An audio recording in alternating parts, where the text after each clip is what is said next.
I just wanted to first start. I had been in college already for 2 years, and then coming to LSU 1 year, I just wanted love and have a coach that was super confident in me.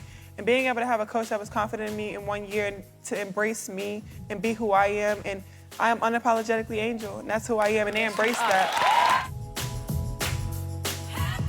It is such an honor to meet you. Oh, well, thank you. It's an honor to meet you. Thank you. I'm a huge fan. Oh my God. You've been in the public eye since you were a teen. I know. Itty baby. A baby, right? I know. 15 years old is when I won the Olympics, so ages ago. Ages ago.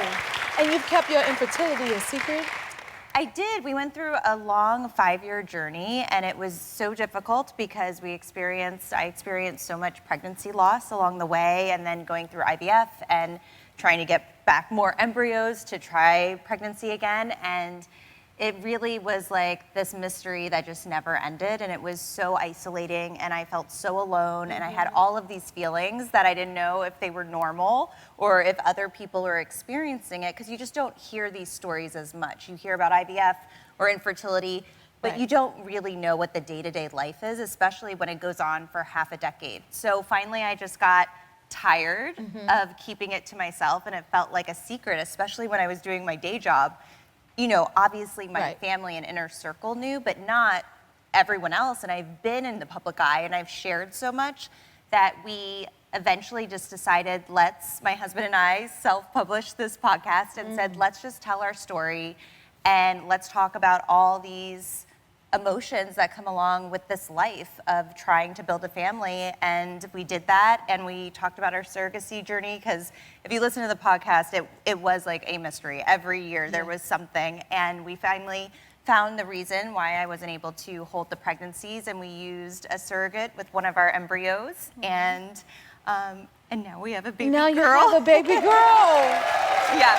Oh my goodness. I know. A long road, but we have a baby girl. Wow.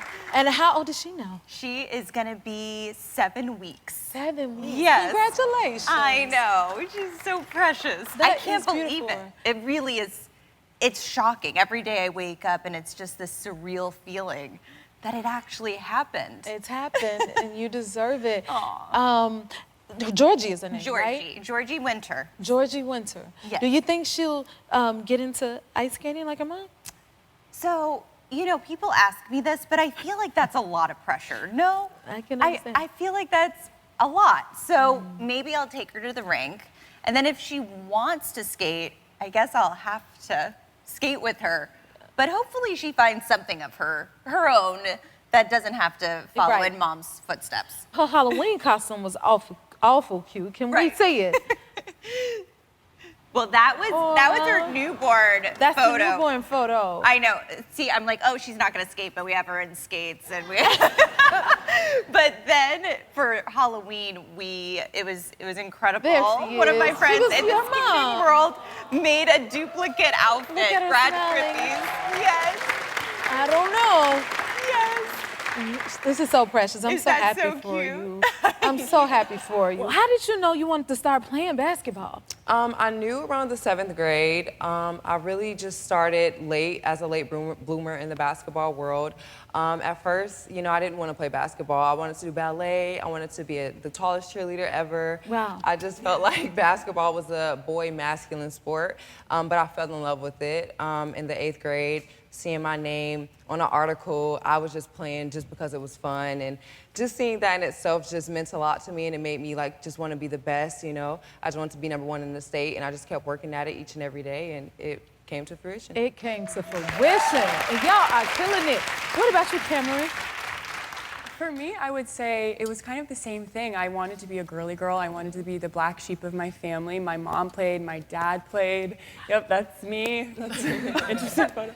But I fell in love with it too, and it brought me so much. It's changed my life, and I couldn't be more thankful for it. So I'm just so happy to be here with these girls and with you. It's amazing. We are so happy to have you, and so proud of everything y'all doing. And Lexi, you grew up in a basketball family. Yep. Tell us about that. Both my parents played. My dad played in the NBA, and my mom played in college. So it's just a basketball household. Oh, look how cute. See the forehead still match? Okay. I just kind of fell into the game, and it was kind of a way for me to just spend a lot of time with my dad. So, that's how I fell in love with it at a really young age, a lot younger than probably these three. I mean, 5, 6 years old is when I knew I wanted to be a basketball player. I totally understand that. And Erica, when were you introduced to the game? A little different, yeah. I was kind of playing around with it at Boys and Girls Club, but I didn't really get into competitive basketball until high school. I actually played softball and baseball growing up, and I thought I was going to be on the boys' baseball team, and they cut me. And then I grew 5 inches, and they said, well, you should play basketball. And I was just like, okay, I guess. And then within a year, I was probably one of the best players in the state. Come on! Well, I have to ask, because you guys are changing the face of women's basketball, but who did you look up to for female basketball players growing up?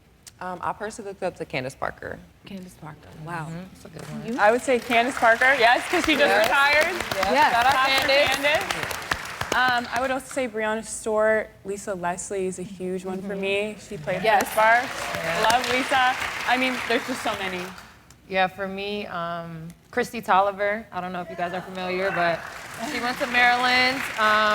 I got to be on her team my first season in LA. She was on the Sparks, so I got to learn a lot from her, which was kind of a surreal moment. Someone I grew up watching, idolizing, and then we're teammates, and then we're competitors, and now she's a WNBA coach, so she's still involved in the game, and she was it for me. Yeah. You're the vet. Yeah, but I like I said, I started playing late, so I kind of idolize men's baseball players. But once I got into the league, I had a lot of good vets help show me the way. Wow, that's amazing. But y'all gonna inspire so many more young ladies. I just saw your first hole-in-one. How far is a hole-in-one? My hole-in-one was 95 yards. Y'all get it? 95 yards. Most adults can't even do that. Wow. How long have you wanted to play golf? I've been playing golf since I was 4, so 4 years. 4 years.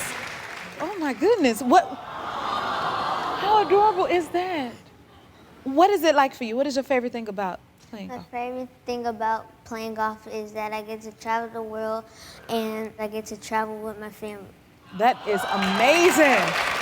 Wow, and you compete in tournaments. Last year, you finished in the top 20 as U.S. Kids Golf World Championship? Yes. And this is awesome. And what's that like? It was amazing because last year that was a goal to get top 20, but this year my goal is to win it so I can drink cider out of my trophy. You gotta work, girl. Okay, so what's your dream? How far do you want to get? What's your goals, your ultimate goal as a golfer? My goals as a golfer are to play in the U.S. Open as a teenager, go to play in college, and be a professional golfer on the LPGA Tour. And I believe you would do it. Child, I wish I had you with me the other day. I went to go do a little golf, and I didn't know which thing to pick up or what it did. Tell me how I did. I got a little clip. Look. So I thought it was my jacket, so I took it off. And I tried it again. I got a little better. A little bit better. You got it. How did I do? You did good. Did I do okay? Yes. Okay. Can you show me how to swing it properly now? Because I vaguely remember certain things. I did do a little training back in 2017 for that film. And when I went out to play, I forgot all of it. So since you're here, I was hoping you could show me a little bit. Can you show me? Yes. Y'all want to learn too? I can't wait. I'm following your lead. You'll show me first, huh? So here's the glove that you can use real quick. Okay. I'm gonna grab my glove. This is serious business, y'all. She got the real glove. All I got is this. You are a professional.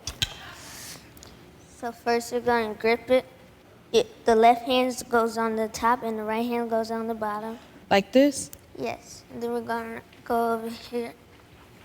Then you're gonna make a Y and go to an L.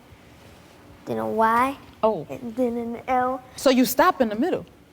No, you don't. You just go full swing whenever you swing it. But Oh, I'll right. just demonstrate it. Wait, I don't even think mine turned the right. Is it turned the right way? Yeah, no. Child, I'm confused.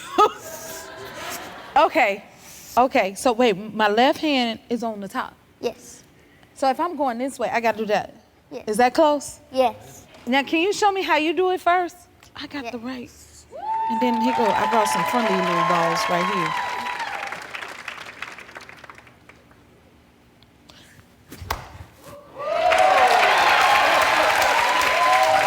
That was amazing. Thank you. Congratulations are in order. Congratulations. Thank you so much. Thank you. Right? Show her some love. How does it feel? Oh my God, it feels amazing. First of all, I'm blessed. Yes. Shout out. Yes, I am Right? blessed. That's right. But I'm like really happy. The first one was cool, but this second championship, it got my It hit soul. different? It hit different. It hit different. Listen, I can only imagine. So I have to tell you, I was at home maybe about a week or so ago, and I'm like, because I love basketball. Because in another life, I would have been out there on that court. You know, I may have been, but no, I'm no you. Anyway, and I was like, I want to get more into the WNBA players. My TV was on mute, okay? You came across the screen, you hadn't even played yet, and I said, whoever this is a star. She got it. Cute. I took the TV off mute, and all I heard was them screaming, MVP, MVP, and you start to take your shot. But I knew right then and there that you was a star, and then everybody was bumming me up like, you gotta have her on the show, she's amazing, she just won the championship again, and I was like, I knew it. You have that star power, along with the gift, and we're all cheering you on. And I just had to throw that out there. I have to ask, Yeah. do you still get nervous? I get super nervous. Like, you can ask my teammates, I'm pacing, I'm drinking sparkling water, I got the bubble gut. I always get nervous, and I always say it's a good thing to be nervous because that means you care. You care about like what you do, you're really into it. But I get nervous. I don't care who we're playing against, I'm nervous. My nerves are like gone. Like, how do you, because I agree with that as a performer. Like, if I'm not nervous, Something's up. baby, it ain't gonna go right at all. That's something else. But my question is like, how do you, because it's a physical thing. Yeah. Like, do your hands shake at all? How do you come? I normally dance it out. Okay. I dance it out. My teammates, we hype each other up. Like, we're each other's best hype man for sure. Like, we're always going, like, we're trying to uplift each other, and like, they really fuel me for my nerves to go. And I pray, I meditate, and everything in between. But I dance it out, and as soon as that ball go up, I'm like, all right, this is what I'm here to do now. Tell me this, what's the first thing you did after you won? Ooh, first thing I did after I won, I cried to my parents. I'm a huge family girl, and to have my parents, they sacrificed so much for me. So to have them on the court with me after we won, I cried like a baby because it was just a wonderful moment. Like I said, the first one was cool, the first one was great. Obviously, it's my first championship, my baby, but the second one, like, just everything that we've been through, fighting that adversity, and to be able to share that moment, it was something truly special. So then I cried with them, and then I went to the locker room, popped a couple bottles, and then I got back. And then you got back. That's the way to celebrate. Yeah. Okay, listen, I gotta tell you this. So one of our sound guys, Run, apparently he mics you all, right? Oh. So he hear a lot of y'all like trash talk. Y'all talk a lot of trash. Run told on y'all. Talk a lot of trash is crazy, but getting my point across in a manner that only the person that I'm talking to can understand, Yeah? So, okay, how does that work? So you're talking to like the other team players, or you talking to your players? It's a mixture of both. Like, I love to scream. I'm like, no, you're gonna feel this passion. You're gonna feel this hard work. Like, I'm screaming and one, I'm stomping. I get dizzy sometimes. I'm in the free throw line. I'm like, ooh, I celebrated too much. But I talk, but I really talk to my teammates. Like, I really like to amp them up because that's when we get the best out of them. So I told my teammate, Jackie Young, we get paid to shoot, so shoot. Shoot. That's passion right there. That's it. So that's how you win and I'm petty, championships. so yeah. You petty? What do you mean you petty? I'm petty. Like, I like to like poke a little bear here and there, so I started talking a little crazy to my teammates. I'm like, tell my teammates they're not supposed to miss shots. I'm like, somebody over there said they shoot better than you. Ooh, and that hypes them up to get it in. And then next thing you know, we on a 10-0 run. That's the trick. Tell us where your journey started. Oh, goodness. So for me, I grew up as a lifelong swimmer, right? I'd been a competitive swimmer since the age of 7, and when I was 18, I was getting epidural injections for back pain. And unfortunately, one of them didn't go as planned, and I was left paralyzed. And you know, January is the 15-year anniversary. And I say anniversary because we choose to celebrate every year. Yes. We have since year one. And I think there's this notion that when adversity strikes, our adversities are all defining. They are the thing that will define every aspect of our life moving forward. And for me, for so long, society told me that my paralysis was going to be my defining factor. And, you know, society met me with the statistics after my injury of you'll never graduate college, you'll never have a full-time career, you'll never fall in love, get married, have a family. Like, statistically speaking, what kind of my expectations were in this life. And now we're coming up on 15 years. Wow. And I'm living this life that's the very life that I was told for so long somebody in my situation will never have. Wow.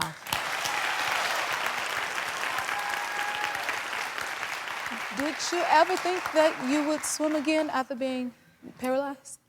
Oh gosh, no. I don't think I thought, there's so many things I thought I'd never do again after my injury. Fortunately for me though, I found the water 2.5 months after my paralysis. 2.5 months. 2.5 months after. Wow. Made my way back in, and for me, the black line was the very thing that kind of connected me to my past, and it led me forward. And little did I know I'd go on to become a 3-time Paralympian and 5-time Paralympic medalist. I mean, right? And congratulations, because you're expecting your first child? I am. That is, wow. Oh my God, how excited are you? We are so excited. It was a long journey to get here. We went through a pretty drawn out IVF journey. And so to get to this point and to be able to now celebrate being 22 weeks pregnant with our first child and know what this journey will be. You've been so open about you and your husband's experience with infertility. It takes a lot of courage to do that, but I mean, I am so in awe of you. Like, I was like, this is beyond amazing. So congratulations to you. Thank you, for thank everything. you, Everything thank you. you've turned around in every way. Go ahead. And I think in that, Jennifer, one of the things too is infertility is so very seldomly talked about in society, but yet 1 in 8 couples go through it. And when you go through infertility, it affects men and women equally, but most men don't talk about it. And my husband has been so courageous and so vulnerable in talking about the fact that it exists as male infertility on his side. And so we chose to go out and talk about it and change that stigma. And especially as a female, and in your profession, you're kind of told you got to pick one or the other, and balancing as a woman in your career, how do you do both, let alone as a professional female athlete? I think that was so important for us to show that we as individuals have the power to live in the simultaneous. 2 things can be true at the same time. And we can navigate through and continue to go out and keep fighting for those dreams.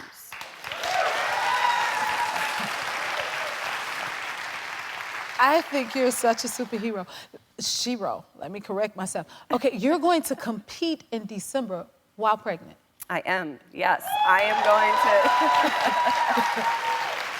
going to race at nationals. I'll be 26 weeks pregnant. I would say race is potentially a loose term. Yeah. We'll see. I kind of joked with my husband a little bit. I was like, you know, I think the 5 Paralympic medals do a good job of proving, like, I don't have anything to prove anymore. Yeah. So we at least have that part covered.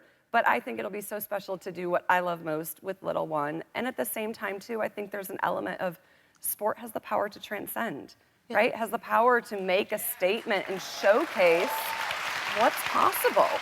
And so to be able to do that and do that with little one, and also understand that in that very act of diving off a starting block with my wheelchair by my side, I, as a woman with a disability, am creating a path forward for other women who are told there's not a place for us. Yes, you are. Congratulations on your win. Thank you. Congratulations. How do y'all feel? It feels good. I mean, happy to be here in LA. I mean, get away from school. So just being able to be here is fun. It's going to be exciting. So what has life been like since the championship win?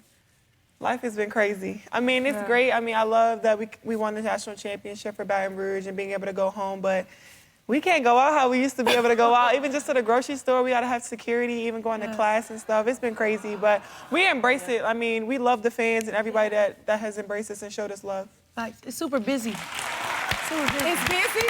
Oh, man. super busy. I haven't slept in a little while since the championship, but it's been good. Like, you know, with NIL, we're able to capitalize off things like that. So just being busy, growing our fan base, and then growing women's basketball as a You sport. are growing women's basketball. That is for sure. Absolutely. That's all you got for me is absolutely. I got you. Okay. Yes, I want to hear from all of you ladies. It just feels good to be celebrated. As you should be. Not just as basketball players, but as young black women doing this on one of the largest platforms at a PWI representing LSU. Like, it's bigger than us. It's overwhelming, but it's definitely worth it. Like, we champs. Like, we the champs. Ooh, I love that.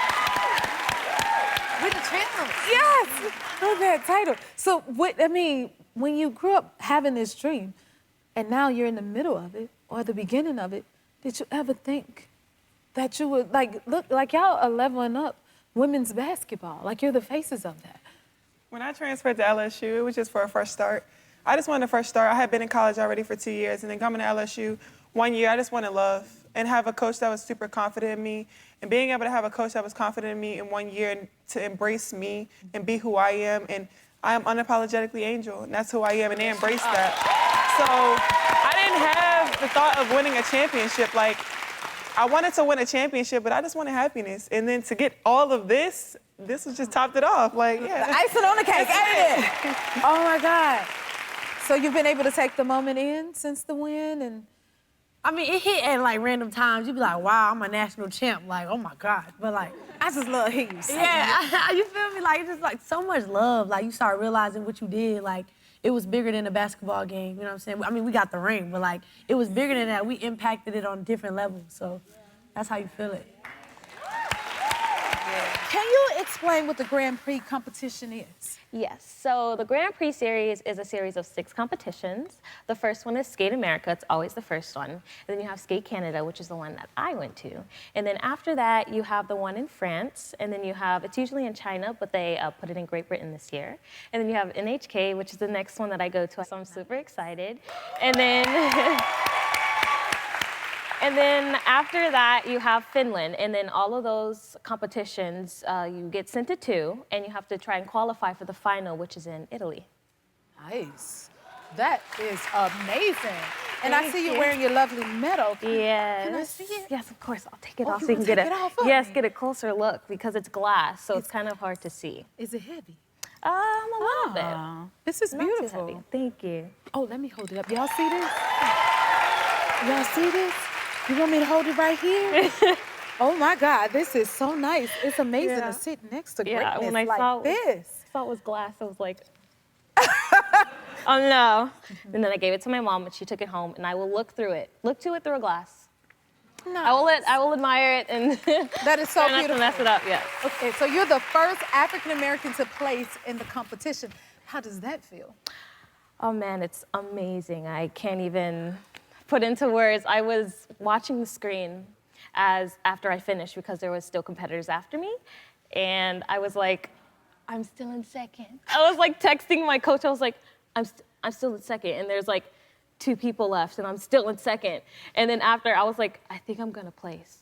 Like, I'm gonna play. I was freaking out. I was freaking out. Oh my goodness. And then I was like, oh my God, I placed. And my coach texted me, he's like, you placed. And I was like, oh my gosh, I placed. You placed. And I was like, oh my, and this is not your first time going, look at this. Oh, that is so beautiful. Thank you. Wow, you placed, baby. Thank you. You definitely placed. And this is not your first time going viral. Like, no. You got 57 million views when you were 9 years old on YouTube. Yes, I skated to whip my hair. Oh my God. Tell us yes. about it. So I... Oh my God. You better get it. Yes. I was having so much fun. This was a recital, and I wanted to skate to this so bad, because I was like, I love this. I love Willow Smith. I love this program, and I want to whip my hair. And so my mom was like, we'll put extensions in. We're going to do your outfit. Like my grandma and my mom made that outfit. She like made little like boot covers to look like sneakers. And I went out there and I did the thing. I was whipping it back and forth. Oh my goodness. Okay, I'm a fan of all of this. Like, I like roller skating. You think I can learn a little thing or two about figure skating? Yes, I think roller skating is actually harder. It's than harder? ice skating, yes, because in figure skating you have one blade, and roller skates are four. So it's kind of sticky. So you don't really have the freedom to go in and out. And with a blade, you have more freedom to go on the inside and the outside edge. So if you want to turn when you're roller skating, you get stuck, because it's like you have 4 wheels. And then in an ice skate, you have 1, so you have more freedom to go right or left. Interesting. What's the easiest trick I can learn? Okay, let me show you. You gonna show me? Yes, I'm gonna show you. Okay, don't hurt me now. Okay. I really want to learn how to do this, y'all. Yes, so okay. I'm listening. So the first thing I'm gonna teach you is how to bow. And I did not know how to bow when I was little. I literally went like this. And it's so painful to watch when I do it. So you're gonna wanna present very nice. Yes, and then you wanna go down, yes, and then present to the judges. Exactly, yeah. So you graduated in college, you went to 3 Final Fours, won 2 national championships, drafted #1 overall for brand new pro league. Girl, tell us about that. How does it break it down? It's definitely been very crazy. My college season literally ended at the end of December, and then I was drafted like a week before the season ended, packed up my life, went home for like a week, and then I moved to Ohio to be a part of this brand new league. It's been a whirlwind. It's been wild, but it's been fun. Great opportunities. I'm so excited for it. And when you started playing, growing up as a kid, did you ever think you would get this far? I had goals to do it for sure. The new league that's happening now obviously wasn't an option back then. It was only overseas. So being able to come right out of college and be able to play at home in America in front of my family and friends is just a crazy experience. So little Asjia didn't know that was going to happen, but she knew she could do it. That was it. I like that. Yeah. You could do it. Yes. And your road to success wasn't easy. Like you had, your triumphs. Can you tell me more about that? Yeah, so I was born with a leak in my mitral valve in my heart, and I always knew about it. Every year I would go to the doctor, and then once I started playing volleyball, obviously that's a lot more strenuous than just running around as a kid. Found out I was gonna have my first open heart surgery when I was 13 years old because a leak in the valve had gone too severe. Then I went through middle school, high school, got to college, started to realize that I could not compete with my teammates at all. We would have our heart rate monitors, and theirs would all be in the green. I would be in the red, like way above everyone else's during warm-ups even. So I knew that something was wrong. Found out that the leak had begun to be really severe, and then another valve in my heart was also leaking, and my doctor told me I just needed to quit the sport. But luckily I was able to get some other opinions, and they allowed me to finish out my season, but I had to have another open heart surgery in January of 2020. So I had that surgery. Come to find out, my whole entire cardiovascular system was functioning at 50%. And every time I was working out, there was blood filling in my lungs. So I just thought that was my normal. Clearly it wasn't. Clearly I was struggling. But after that surgery, it was a complete 180. I was able to do everything and more that my teammates were doing. So it was just a blessing that I was able to get that other opinion and not just quit the sport. And that after having another surgery, doing the same thing, that I was able to come back and be even better, 1,000 times better. Even better. I mean, this is destiny. This is meant to be. Yeah, no, seriously. Oh my goodness. I'm glad you're well and you're able to do what you love to do. Thank you so much. That's a blessing. Now, you've achieved a lot already. What are your new goals? What are you looking forward to now? So my biggest goal right now is to make the Olympic roster this summer. Okay, girl. Yeah, we're going big. And we believe you will. Yes. I'm currently on the national team, the women's national team. So we have a warm-up tournament this summer that starts in May.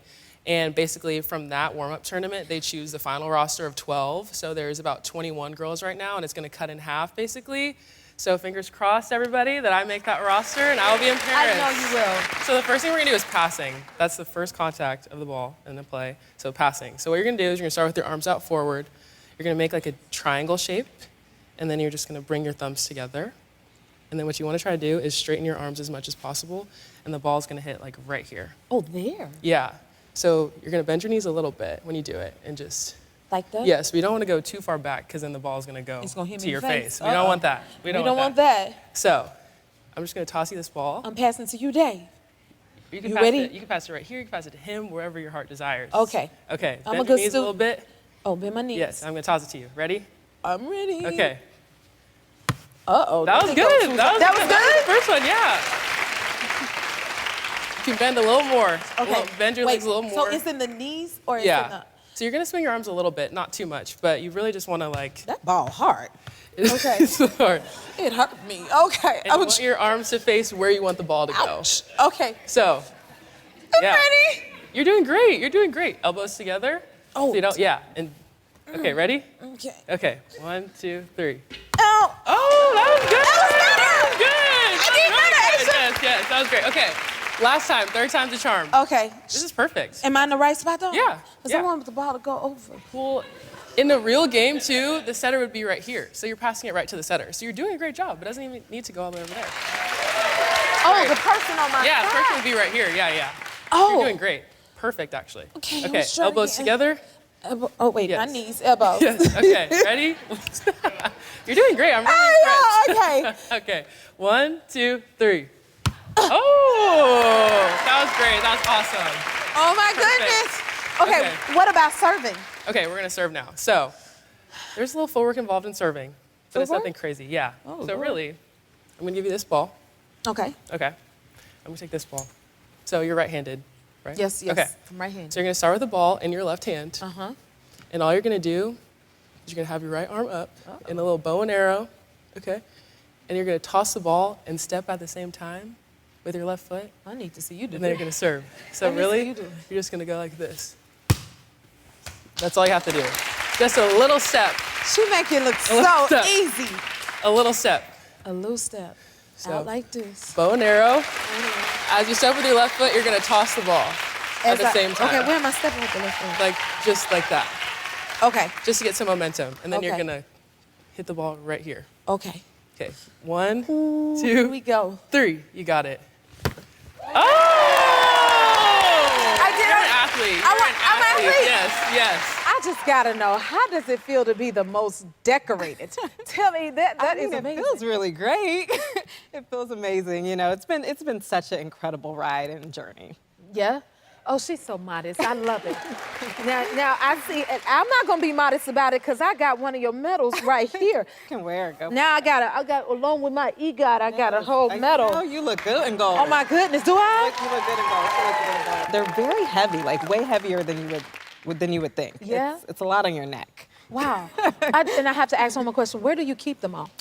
So I keep them at my parents' house. They love, you know, when people come over, they love to bring them out to brag a little bit, do the parent thing. I love that. Wow. Can you tell us about your journey?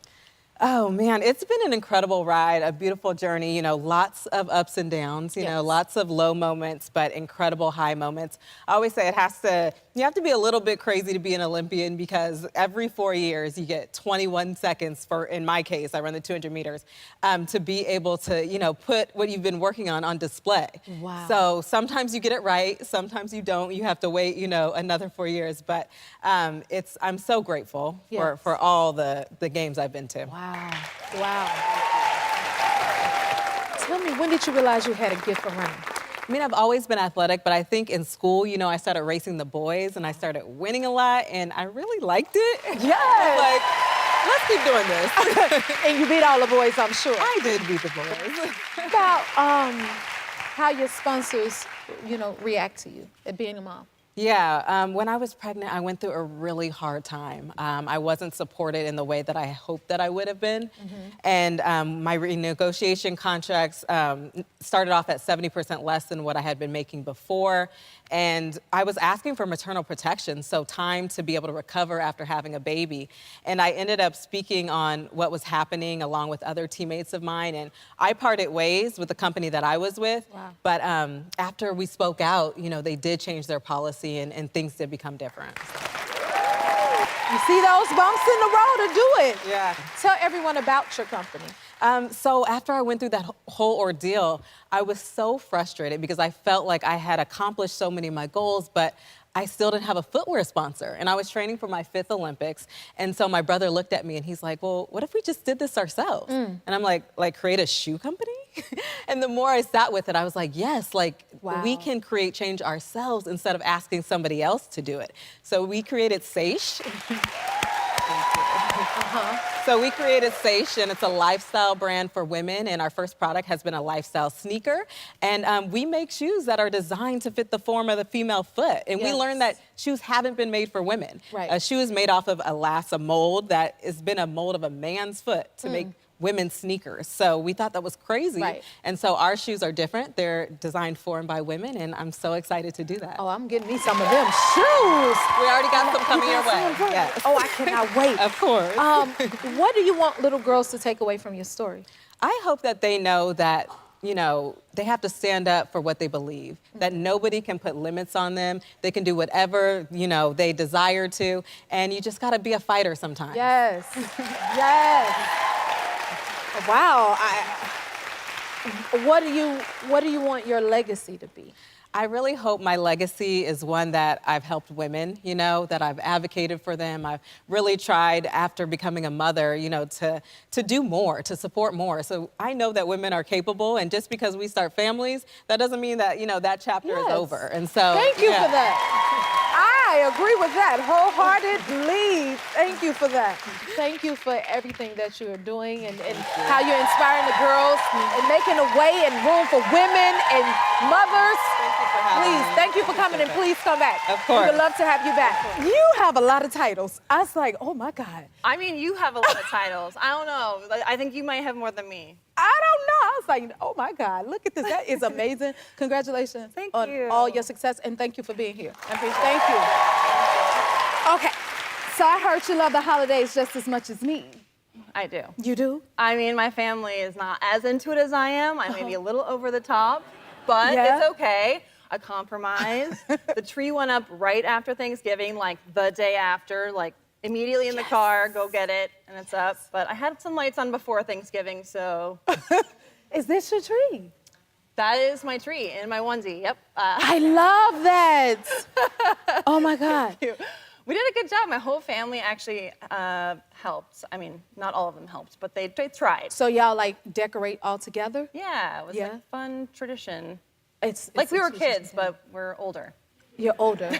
What's your favorite thing about the holidays?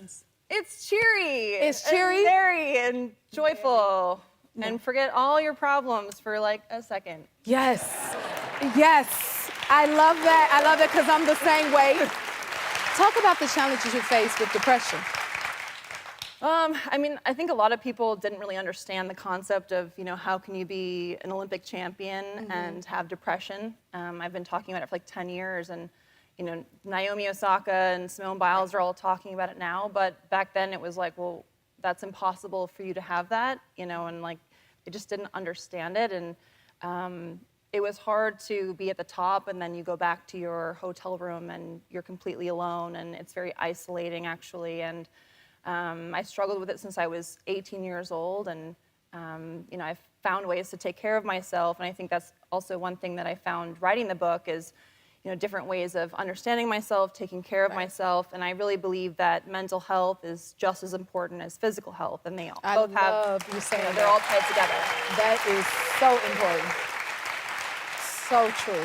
Talk about like having low self-esteem, because a lot of times I have to say that people do think when you can achieve so much and you're successful that you're not human, and this shows the human inside of someone. So hearing from someone like yourself on these things, I think makes a huge impact and a difference. Well, thank you, and I mean, again, I think sharing my story is just part of my process and my journey to be able to understand myself. But you know, after I won the Olympics, you know, I always looked at my body as, you know, a tool to be able to succeed. And when I started to be invited to red carpets and talk shows, you always make me feel good. But you know, being on the red carpet with people that are half my size was shocking, and I felt for the first time that maybe I shouldn't look the way I do, and it really got in my head, and I struggled with that for a long time, but I feel great now. You look great. I know what it's like to sing a song and get prepared and be called at the last minute, like Jennifer, get up and sing, and it happens to me all the time. But you stepped in for Simone Biles. How much time did you have, and what was going through your mind? What was that experience like? There was so much going through my mind. Honestly, a lot of people were telling me, it felt like 15 minutes. No, that felt like 3 seconds. That was a 3-second transition for me from my coach telling me, hey, you have to put your grips on to go onto bars, and you're also stepping in to go on beam. And I was just like, at first, I was like, no, this is just a dream. Like, I'm just dreaming it. No, she's fine. Like, everything's okay. But actually, no. And in that moment, I was just like, you know what? I'm going to have to put my feet into somebody's shoes that are bigger than mine. And just for me to realize everything that I've gone through, I was just like, well, let's just show the world who you are. And I told her, I said, this is the last and only time I will ever be doing this for you, because it was the most scariest thing of my life. It was scary, but at the end of the day, you know, we were able to just enjoy the moment and make sure everything was gonna be okay. And you won silver? Yes, we did. Oh my goodness. Can I please see your medal? Of course. Oh my God, I get to see the medal. Wow. Here, you can open the top. I get to open it? I don't even know how to Just touch it, take girl. the top off. And this is look fancy. My little horse ain't in nothing. Do y'all see this? This is amazing. You can put it on if you want. She said I could put it on if I want. Y'all can't tell me nothing now. Girl, you done came in here and put my head up. Oh my God, how heavy is this? To be honest, I really don't know. I've never weighed it.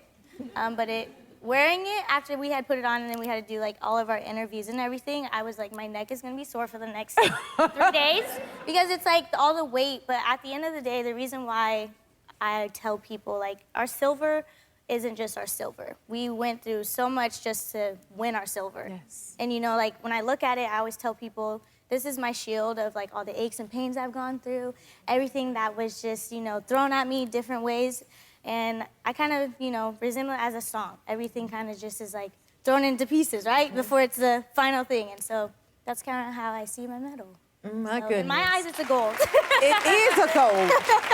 What you do is golden. Thank you. Oh my God. And what has the experience been like as a woman of color? Oh, that's a very, very like touching topic. As I was younger, I know a lot of gymnasts were just, you know, we're taught the same, we're doing the same thing as everybody else, but I was the only black girl in my gym before I moved. And so knowing, I was just like, oh, I'm getting treated the same and this, that, and the other, like everything's gonna be okay. And so I realized as I got older, like, no, I'm getting treated a different way because of who I am. And my mom taught me, you know, do what you do in your own skin, right? This is your beauty. It comes from your hair, it comes from your complexion, it comes from your body, it comes from everything like that. And so I had to tell myself, you know what, I'm gonna just enjoy my moment and do what I have to do for me, because nobody can take that away from me. Nobody can take the regrets or the doubt or anything, because I'm out here doing everything that I can for what I wanna do. Yes. So the diversity part is only going up from here. You know, when I see younger girls, the younger generation coming to me and they're like, I went into gymnastics because of you and I'm wearing my hair because of you and everything. So it just brings me joy and it brings me the ability just to speak about it and only push forward in this world. You can outrun me already. You look like you're ready to leave me right behind already. Oh my goodness, it's amazing. So like, how did you get into running? Well, my dad actually enrolled me in running when I was 7 years old. He saw me running in my walker when I was just a baby, and he said I wasn't actually just running, I was like striding. So that got him to put me into track when I was 7 years old. So I've been running for 6 years. That is amazing. Thank you. And you run, is it scary running that fast on the treadmill? Because you run how much? Well, now I'm at 19 miles per hour. 19 miles? Yes, I went. Wow. Where did you start at? Like, if you're at 19 now, you started where? Well, I actually went viral for running 17 miles per hour. And my coach said it looked like I was jogging at like 13 and 15. So that's when he raised it up to 17. And I actually didn't know that the video had been posted. I didn't know that the video had been posted at the time. So when I saw that it went viral, or it was going viral, I was like, what? And then I woke up the next day, it was like 19 million views. But I was nervous at first. 19 million views. And it's since then on ESPN on TikTok gotten to 163 million. Oh my goodness. And it's went viral on other platforms. That is awesome. Thank you. You're only 13 and you compete against college athletes? Yes, we competed in an open track meet against college athletes. And it was really crazy running there. I mean, when I was running, I was nervous, but when I got around the curve is when I picked it up. This moment right here, I was just really determined to win. What are you thinking in a moment like that? Like, what's going through your mind? Because I know when I'm trying to just run on my treadmill, it's like out of sight, out of mind. What are you thinking? What's in your mind? Yeah, when I'm running, I'm in like my own kind of zone. But when I got around that curve, I was like, okay, this is my moment, because I was like putting my mind to winning that race. So I really was determined. And when I got there, I just knew I had to pick it up if I wanted to win. It's always painful getting to the last part of the 400, but I just pushed through because I knew I could make history by doing this. Yes. You better have your vision in mind. Thank you. What is it like being a 13-year-old beating college runners? I mean, I was really proud of myself and really accomplished. It was a really crazy moment. I mean, I know these college kids aren't running just because they're running for their scholarship or whatever it is, so I know they don't want to see a 7th grader beat them. So I really had to push myself, and I was really proud of myself when I finished. As you should be. As you should be. I gotta ask, how many medals do you think you have? I know I have around at least 100 medals. Around? But I have a couple to show you. Do you? You have a couple to show me? Yes. I would love to see them. Okay. She brought some to show us, y'all. These are actually like my medals from nationals. So I won. I've been to the Junior Olympics 14 times, and these are my national medals that I won the nationals. Do y'all see this? So this one is for the Nike Nationals. I won this year, and thank you. This is actually this is my first national medal that I won, the nationals at. So I got this when I was 9 years old. 9 years old, look at that. And what do you have to say to the little girls who have the same dreams as you? Well, I just want them to know that you can do whatever you set your mind to. You have to put in the hard work. And you can do. And don't let anyone tell you that you can't do it. Everything is inside of you, and you can do it no matter what anyone tells you. So always put in the hard work, always be dedicated to what you do, and don't stop because of what anyone else tries to tell you. Take it from her. I'm so in awe of this whole concept. I love, first of all, that you're showing girls that anything is possible. I love that.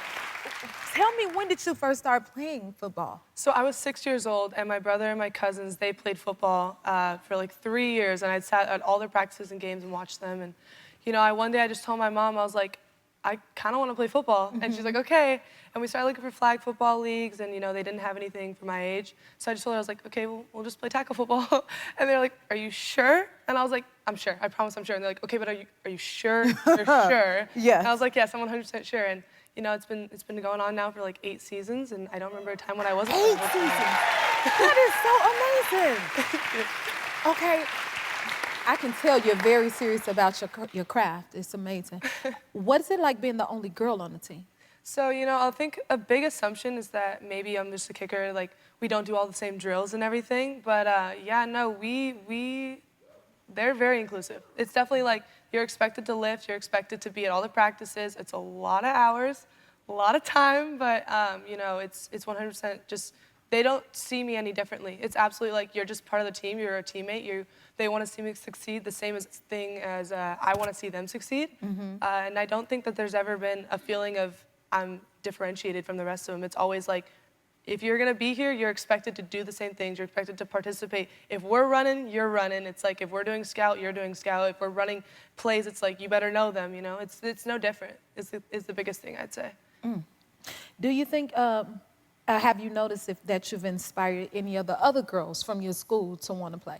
There's a girl who came out and she played as the kicker on our JV level this year. Her name is Mitzi. I love her. She's the sweetest little thing. She's a freshman. But other than that, I mean, I have a lot of girls in our town who will come up to me after the games, or even like when we had the little like cheerleading squad, like we have the like baby cheerleaders that come out and they cheer for some of our games. And I remember I was standing on the sidelines and I heard people yelling, Bella, Bella, and I'm like, what's going on? And I turn around and they're all back there and they're like, Bella, hi. And I'm like, hi guys, you guys are so freaking cute, oh my gosh. But yeah, they're adorable and they come to all the games and I'm like, you guys are so cute. Because I imagine you showing, you know, the cheerleading girls, like you could be out here playing just like me, you know what I mean? That has to be, you're paving that way. For sure. That's powerful. For sure. What would you say to other girls that want to play? I think that it's one of those things where think that as a young girl, you're kind of told that there's a box that you have to fit into. And we're raised that it's like, there's certain things you can do, there's certain things you can't do. And I think something like football is such a taboo topic. It's like, you can't play football, come on. But no, it's like, if you have a goal set in mind and you have something that you want to go do, don't let anyone tell you you can't do it. And I can't put enough emphasis on that. And that comes with anything. It's not showing just it. football. It's not just football. It's like anything that you want to do, just go out and do it. And every time someone tells you you can't do it, put that into your box of reasons as to why you're going to. Put it in your box of reasons of why you're going to. My mother used to say, I could show you better than I could tell you. Okay, so explain the record that you set and what it means to you. So I became, a couple weeks ago, the first girl in what I thought was just California state history. Just found out a few days ago that it was reported as a national record. That's why I was like, let me make sure I'm saying this right. Yeah, I was the first girl to ever score 2 touchdowns in a varsity football game. You're going to change that. Yes. Do you want to go to the NFL? Oh my gosh. If I had the opportunity, yes, absolutely. Who would turn down the NFL? I think you could. Who would turn down the NFL? I think you could. You know, but that's just something that it's like one day at a time, I guess. It's like, we'll see what happens next, but sure, yes, absolutely.